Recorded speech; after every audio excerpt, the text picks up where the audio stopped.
ETF index mutual funds నేర్చుకుని stock మార్కెట్లో రాణించాలనుకుంటున్నారా? వెంటనే ఈ నెంబర్కి కాల్ చేయండి.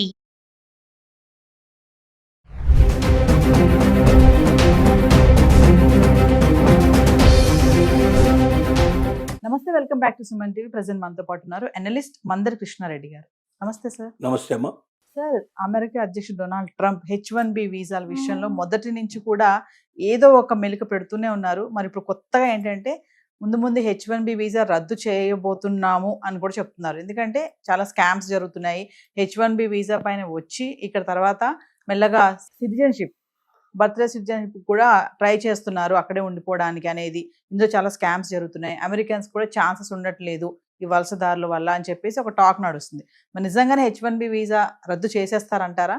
H1B వీసా అనేది ఒక్కసారి అమెరికాలో H1B వీసా మీద అలౌ చేయబడ్డ వ్యక్తి సహజంగా తన వర్క్ పర్మిట్ని ఎక్స్టెండ్ చేసుకుంటూ వెళ్ళడం, అంటే వీళ్ళ ద్వారా కంపెనీ, అంటే వీళ్ళు చేయలేరు దాన్ని, కంపెనీ ఎక్స్టెండ్ చేయడం, ఎక్కువ కాలం అక్కడ నివసించడం వల్ల అక్కడ సిటిజన్షిప్కి వాళ్ళు అప్లై చేసుకోవడం, గ్రీన్ కార్డ్ తెచ్చుకోవడం, సిటిజన్షిప్ అయిపోవడం, అమెరికన్ పౌరులుగా మారిపోవడం అనేది ఒక ప్రాసెసింగ్గా జరుగుతుంది. అంటే ఇప్పుడు అమెరికాలో సెటిల్ అయిన వాళ్ళల్లో అత్యధికులు H1B వీసా మీద వచ్చి గ్రీన్ కార్డ్ సంపాదించుకొని అక్కడ సిటిజన్షిప్ తోటి అక్కడ సెటిల్ అయిపోయిన వాళ్ళే. అంటే H1B వీసా ఒక రకంగా అమెరికన్ సిటిజన్షిప్కి అతి దగ్గర దారి అనేది వాళ్ళకి అర్థమైంది. ఒకవేళ H1B వీసాని మనం తొలగించినట్టయితే అమెరికాకు అతి దగ్గర దారి మూసేసినట్టు అవుతుంది, వే కట్ చేసినట్టు అవుతుంది. తద్వారా ఎక్కువ మంది రాలేని పరిస్థితి ఏర్పడుతుంది. వలసదారులను పూర్తిగా మనం నిరోధించడానికి అవకాశం ఉంటుంది. వేరే ఏ వీసా ద్వారా కూడా ఈ అవకాశాలు తక్కువ. మామూలుగా విజిటింగ్ వీసా మీద వెళ్ళిన వాళ్ళకి ఎవరికి ఛాన్సెస్ ఉండవు. F1 వీసా వెళ్ళిన వాళ్ళు ఓన్లీ వాళ్ళు F1 నుంచి మళ్ళీ H1B వీసా కోసం ప్రయత్నం చేస్తారు తప్ప వాళ్ళు డైరెక్ట్గా అక్కడ ఉండిపోవడానికి ట్రై అవకాశాలు లేవు. కాబట్టి ఉన్న మార్గం వల్ల H1B వీసానే కనబడుతుంది.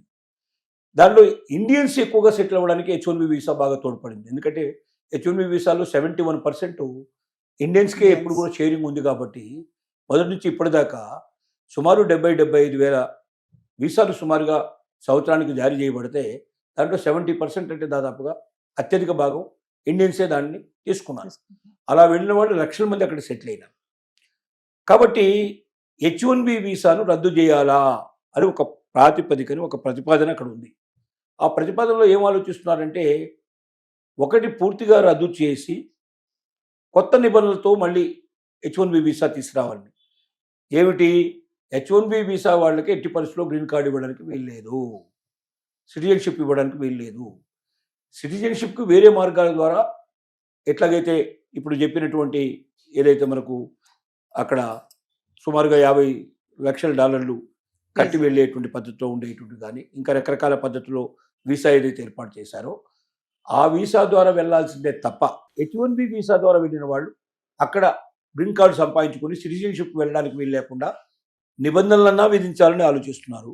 లేకపోతే అట్లా నిబంధనలు విధించే అవకాశం లేదు చట్ట ప్రకారంగా అనుకున్నట్టయితే అసలు H1B వీసాలు ఇప్పుడున్న పద్ధతిలో రద్దు చేసేసి కొత్త చట్టాన్ని తీసుకొచ్చి H1B వీసా బదులుగా మరొక వర్క్ పర్మిట్ని దీని ప్లేస్లో తీసుకొచ్చినట్టయితే ఆ వర్క్ పర్మిట్కి ఏంటంటే the day when it is going to complete, నీకు అక్కడ 3 ఏళ్ళు పర్మిషన్ ఇచ్చారు, వర్క్ పర్మిట్ ఇచ్చారు, 3 ఏళ్ళు పూర్తి కాగానే కరెక్ట్గా లాస్ట్ డే రోజున ఒక్కరోజు కూడా అక్కడ ఉండడానికి వీలు లేకుండా నువ్వు వెంటనే నీ దేశానికి నువ్వు తిరిగి వెళ్ళిపోవాలి. ఇలాంటి నిబంధన పెట్టాలని వాళ్ళ ఉద్దేశం. అంటే వీసా గడువు అయిపోయింది అంటే అక్కడ ఉండడానికి లేదు, ఒక్కరోజు కూడా ఉండడానికి వీలు లేకుండా, కొద్ది రోజులు ఆగి రెన్యువల్ చేసుకోవడం లేదు, వెంటనే వచ్చేసేయాలి. ఇప్పుడు ఏంటంటే టైం ఇస్తున్నారు. ఒకసారి H1B వీసా అయిపోయిన తర్వాత కూడా వాళ్ళకు కొంత టైము దీని లోపల కేటాయిస్తారు. ఆ టైం లోపల వాళ్ళు ఏం చేస్తారంటే ఇంకొక ఉద్యోగం కోసం వాళ్ళు అప్లై చేసుకుంటారు, ఇంకో ఉద్యోగాన్ని సంపాదిస్తారు. ఒక్కసారి H1B వీసా పైన వెళ్ళినవాడు ఎవడు వెనక్కి వచ్చిన పద్ధతి దాదాపు ఉండవు, దాఖలాలు ఉండవు. ఏదో 1%, 2% ఏదైనా ఇండియాలో అంతకన్నా చాలా గొప్పగా వాడికి కలిసి వచ్చి ఏదైనా తాతతండ్రుల ఆస్తులు విపరీతంగా కలిసి రావడం కానీ, ఓ పెద్ద పొజిషన్స్ ఇక్కడ రావడం కానీ, లేదా బిజినెస్ ఇక్కడ పెట్టుకుంటే బాగా గొప్పగా నడుస్తుందని ఆలోచించి అక్కడ నుంచి పర్మనెంట్గా వచ్చిన వాళ్ళు తప్ప వేళ్ల మీద లెక్క తెగించినటువంటి వాళ్ళు అంతకన్నా ఎక్కువ ఉండరు వాళ్ళు. మొత్తం ఒక్కసారి అక్కడికి వెళ్తే H1B వీసా మీద ఇక అమెరికన్ అయిపోయినట్టే, అమెరికన్ సిటిజన్షిప్ వచ్చినట్టే, గ్రీన్ కార్డు వచ్చినట్టే కానీ భావించేటువంటి పరిస్థితుల్లో H1B వీసా అనేది మీకు ఓన్లీ తాత్కాలికంగా మీరు ఉద్యోగం చేసుకోవడానికి మాత్రమే పనికొచ్చే పర్మిట్ తప్ప మీరు ఒక్కరోజు కూడా మీ వీసా అయిపోయిన తర్వాత అక్కడ ఒకరోజు కూడా మీరు ఉండడానికి వీల్లేదు, మీ పర్మిట్ అయిన తర్వాతనే నిబంధన తీసుకొచ్చినట్టయితే అమెరికా లోపల వలసదారుల యొక్క సంఖ్య తగ్గిపోతుంది. మనం ఎన్ని రకాల ప్రయత్నం చేసినా H1B వీసాని ఇదే రకంగా యథేచ్ఛగా నడిపినట్టయితే మనం కంట్రోల్ చేయడం సాధ్యం కాదు. డెఫినెట్గా వాళ్ళ సంఖ్య పెరిగిపోతుంది. అప్పుడు మనం ఆలోచించిన లాభం లేదు. కాబట్టి తొందరగా దీనికి ఏదో ఒక రకమైన మార్గం చూడాలనే ఉద్దేశంతో 2 రకాల మార్గాల్లో ఆలోచిస్తున్నారు. ఒకటి H1B వీసాకి పరిమితి మించిన తర్వాత ఒక్కరోజు కూడా ఇక్కడ ఉండడానికి వీల్లేదనే నిబంధనతోటి చట్టంలో మార్పు తీసుకురావడానికన్నా ప్రయత్నం చేయడం కానీ, అలా సాధ్యం కాదు, చట్టాన్ని అలా మార్చలేము మనం, ఆల్రెడీ చట్టం ఏర్పడిపోయింది, ఆ చట్టం అంతకే పనికొస్తుంది తప్ప దానిలో ఇంకేం మార్పులు చేయడానికి వీల్లేదనేటువంటి ఒకవేళ పరిస్థితులు ఏర్పడితే అమెరికన్ చట్ట ప్రకారంగా అసలు ఉన్న H1B వీసాని ముందు రద్దు చేసేసి దీని స్థానంలో ఒక కొత్తది తీసుకురావాలి.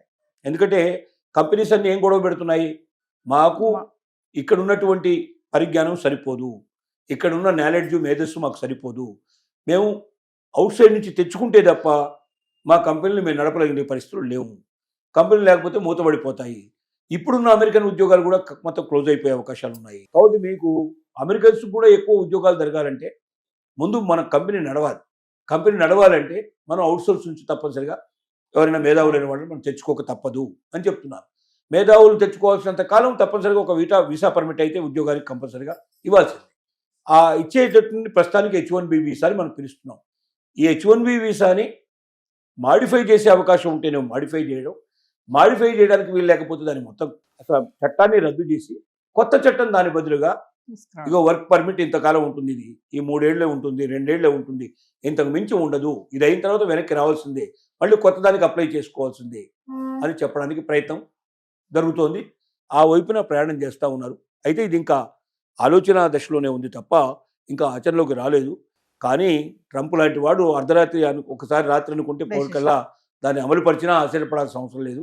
మనం అలాగ ఎన్నో ఇప్పటిదాకా చూసాం. భారతీయుల మీద, ఇతర దేశస్తుల మీద ఎన్ని ప్రయోగించాడు, ఎంతమందిని విపత్తుల పాలు చేశాడు. ఒక మనకు $1,00,000 సంబంధించింది ఏదైతే పెట్టాడో H1B వీసా లోపల కండిషను, ఎంతోమంది ఇక్కడ పెళ్ళిళ్ళు రద్దు చేసుకొని ఇక్కడ మొత్తం కంప్లీట్గా కుటుంబంతో ఉండడానికి వచ్చిన వాళ్ళు, అనేక రకాల రిజిస్ట్రేషన్స్ పెట్టుకుని ఇక్కడికి వచ్చిన వాళ్ళు హఠాత్తుగా వాటన్నిటిని కూడా క్యాన్సిల్ చేసేసుకొని మళ్ళీ అమెరికాకు ప్రయాణం కావాల్సిన పరిస్థితి ఏర్పడింది. అంత ఇబ్బందులు పెట్టాడు. కాబట్టి ట్రంప్ చెయ్యడు అని చెప్పడానికి వీల్లేదు. ఈ ఆలోచన మాత్రం నడుస్తోంది. ఈ ఆలోచన అమలు పరిచినా ఆశ్చర్యపడాల్సిన అవసరం లేదు.